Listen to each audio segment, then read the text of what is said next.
Hello, everybody. My name is Ian Kirkpatrick. I'm an author, idiot, and loin streamer, and today I wanted to do a couple of updates on like some AI stuff regarding books. I meant to do this last week so that the news was a little more like on closer to when I heard it, but I had to do the other video that I did last week about. But I had to do the other video about selling books for political reasons or supporting books only for the political reasons. And I want to mention that very quickly before I get into this because they kind of have something to do with one another. But before we get started, number one, if you enjoy what I do here on the channel, please remember to like, share, and subscribe for more. Number two, if you would like to be featured on the channel, check out the links down in the description below. The number one way to be featured here is through Lemoy, the monthly prompt writing contest, where I give you a prompt, you write a short story, send it in, and the first Monday video of the month, we read the prompt. The second way to be featured is if you are an indie author and you have a book out or a book that is coming out or many books, submit your book, your first chapter, and your cover to the Fresh Meat feature, and they will be read here on the channel at random as soon as, I come to them. And hopefully that'll help more readers find your work. And then the third thing is if you would like to check out any of my books, you could find the links for them down in the description below or get them anywhere where books are carried. With that said, let's jump into the topics because I don't want to waste time. So in the last Saturday video, I shared a clip of Nick Rakita saying he doesn't care about the quality of a book. He doesn't expect anything creative that's made indie to have any sort of quality whatsoever, but that doesn't matter because he is supporting the cause of the parallel economy. But that causes the problem of if you don't give a shit about the quality and you're supporting stuff for the cause and not because there's quality, it means that you're making bestsellers out of probable garbage because you don't give a shit. You've said openly you don't give a shit, and that's what it is. So then you end up with the overly political messaging, the stories of nonsense. It doesn't even have to be political messaging, but I know that many people consider stuff like all boys aren't blue, gender queer, the bluest eye, beyond magenta, this book is gay. Like a lot of the things, I'm just listing books off of the ALA banned books list right now. A lot of those are considered to be political books because of what they concern with race and sexuality. So if you just support the message of marginalized voices being pushed to the top, that is no different than only supporting the parallel economy and pushing that to the top because you believe in those prospects. So that's what that video was about, is if you don't believe in the content, then all you're going to do is push garbage to the top, and that becomes the best seller that everybody sees. There's nobody who is excited about or interested in the stories or has characters that they want to talk about because they're not investing in those stories like they do in say Indiana Jones or Star Wars because they don't give a shit. It's all about who is making them. So you got to purity test the creators of the content to make sure that they are supporting your political ideology, and then you can choose to pay, which if you are trying to market, there is nothing that you can do and say about your story that is going to get anybody to buy your story if they're only interested in the politics. The only way to get those people interested is to out your political background and or grift. So that's what all that is about. There is no point in doing anything. And how does this tie into what we're going to talk about today? Well, I sort of mentioned it last week, but if you don't care about the quality, if you only care about the message or the person behind the message, the person behind the object because it's support of the messenger, then this sort of thing doesn't really matter.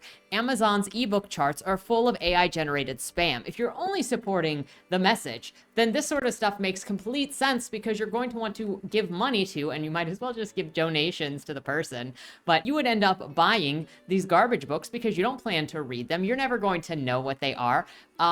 But so this started happening, posted June 28th by Gavia Baker Whitelaw. She said, designed to write an entire book for you in minutes and export straight to Kindle store, the AI novel generator, GPT author, attracted immediate backlash when it was launched last week. Not because authors were worried about being rendered obsolete by AI, but because they predicted this technology would overwhelm the ebook market with spam.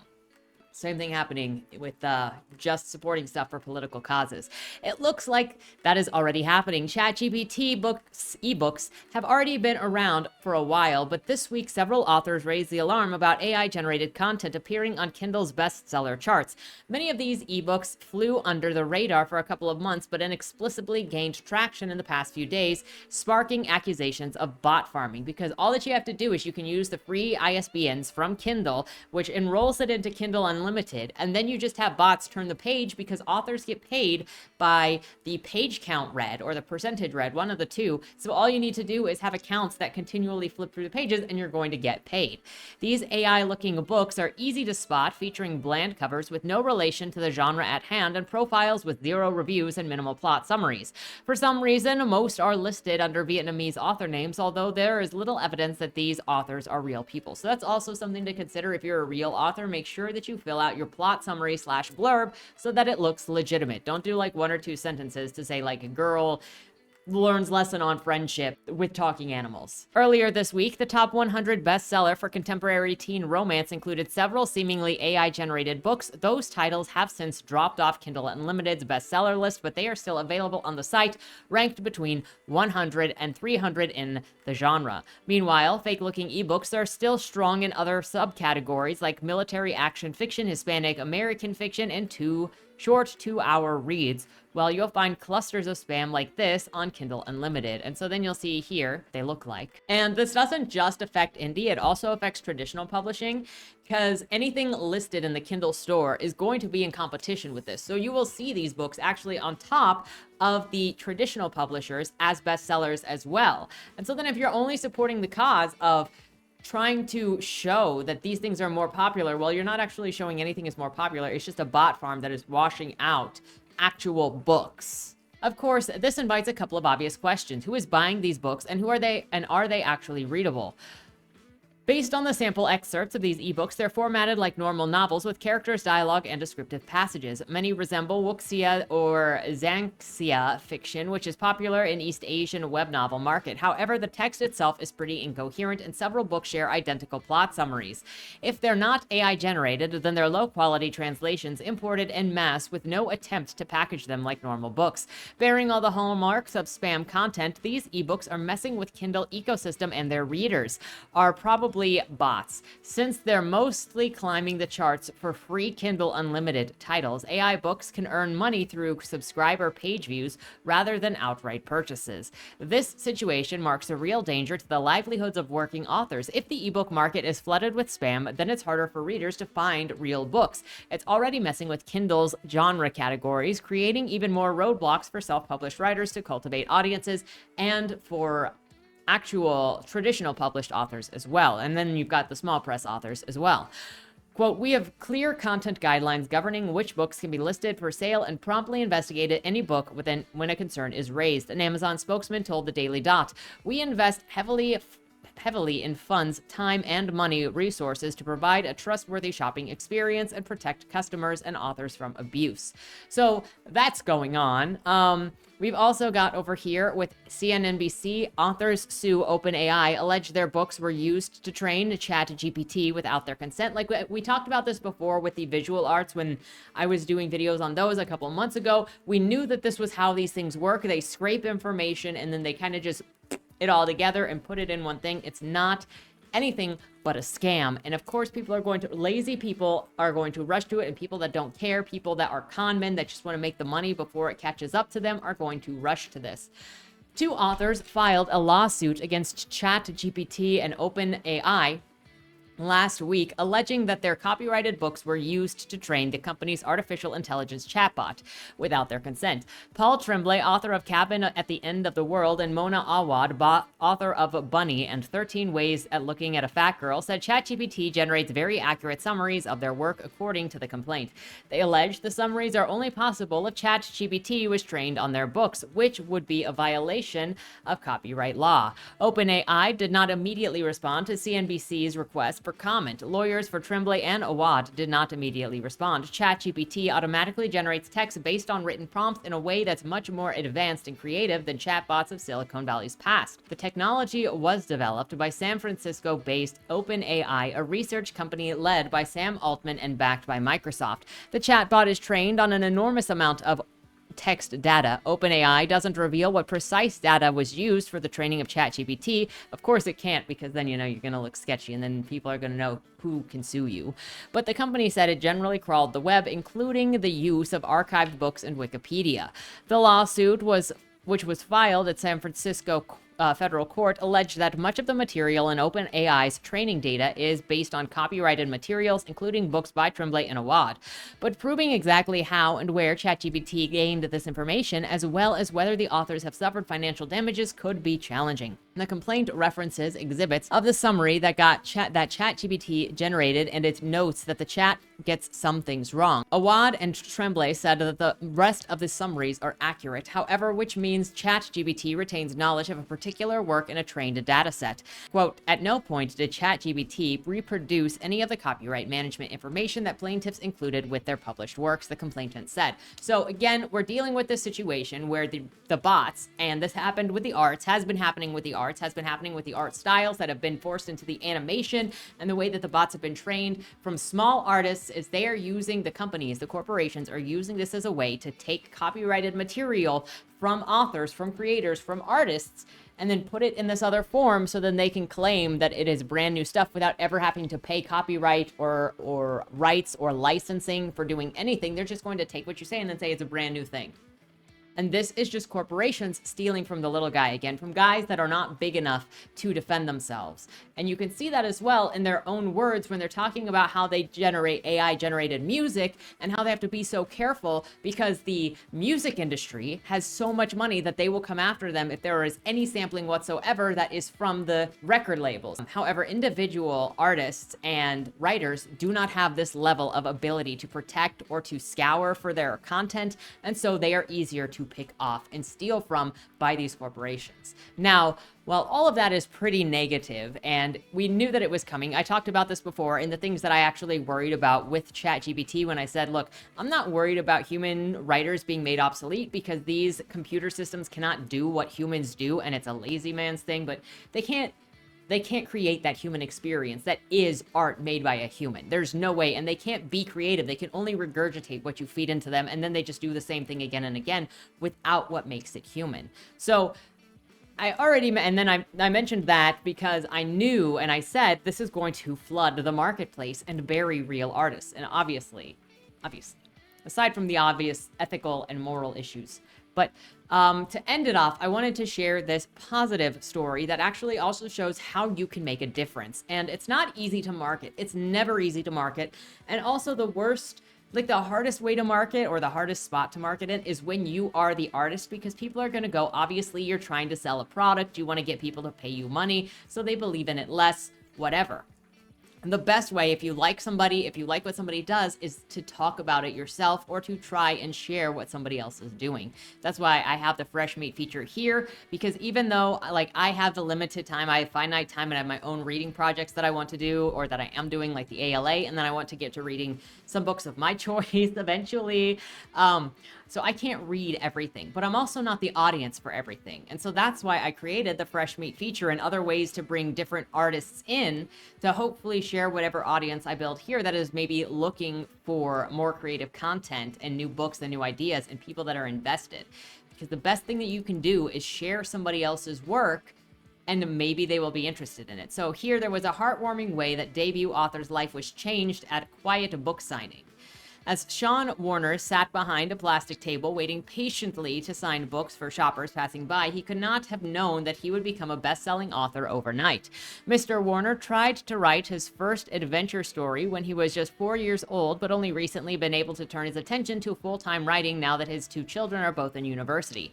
The Texas man published his first book, the young adult murder mystery Leigh Howard and the Ghost of Simmons Pierce Manor, in November last year. 6 months later, one video has changed his life. A TikTok user who thought the new author looked defeated at his quiet book signing table in a Walmart decided to go back and film Mr. Warner speaking out about his book. It's about a teenage girl who teams up with a ghost of multiple personality disorders to solve a mystery of her parents' murder, he explained to another man who had approached the table. The man filming, who goes by Red on the app, told Mr. Warner he did a TikTok video and would buy a second book to gift it on the platform to try and get him a little bit of love on there. Okay, I won't say no, Mr. Warner laughed. That video now has been viewed more than 5.9 million times in one day, and Mr. Warner's book is sitting at the top 10 on Amazon's bestseller list, determined by number of sales. Mr. Warner said that he was in shock over the result. The love and the kindness on the video that Red posted is totally unexpected. He said in his own video to his new fans, "I'm in shock. I don't even know what to say about it at the moment. I'm trying to wrap my head around it." Mr. Warner had a nightmare in high school experience and said that university was out of the question. He became a paratrooper instead, and after being discharged 4 years later, he was able to earn a psychology degree and a master's degree in social work, according to his website. He worked in pediatric mental health for about 10 years and then went back to university for a second time for another degree that he saw that saw him work as an engineer. However, Mr. Warner states, "The greatest adventure of my life has been, hands down, being married to an absolutely fantastic woman and raising 2 children I couldn't be more proud of." Mr. Warner said people had always told him as a child that he could never make money out of writing, and he unfortunately believed them for a long time, but now is finally living out his childhood dream. So this goes back to putting your money behind what you want to see more of. This is also just support. The man who saw this person in the shop was like, I want to support him, and put their exposure behind it, and that got him sales. It's no different than really what Nick Rakita did, because there's no support, there's no idea in what the book is about necessarily, but seeing an author and wanting to support the author. The difference here is that this isn't for political reasons, it's just to help an individual sell books and to get noticed, and obviously it works. So if you believe in getting other things out there and raising things to the top, it's buy those things, support those things, and support those ideas. So take your pick. But I think it is kind of hypocritical to say that you support this idea of parallel economy or this idea of individual independence separate from the mainstream, but you are never purchasing anything that is not from somebody who is already big. You can change somebody's world. You can push things up. And that's, I think, what my biggest problem is with some of these influencers that talk about this stuff, is they don't push anything up, and they say that they are, but they're not. This random person on TikTok put somebody up there and said, hey, look at this guy's book. I'm going to give away this free book. And it changed this man's life. It got this book an audience that it didn't have before. It's that easy if you're willing to help. And that's what it comes down to. What do you want to do?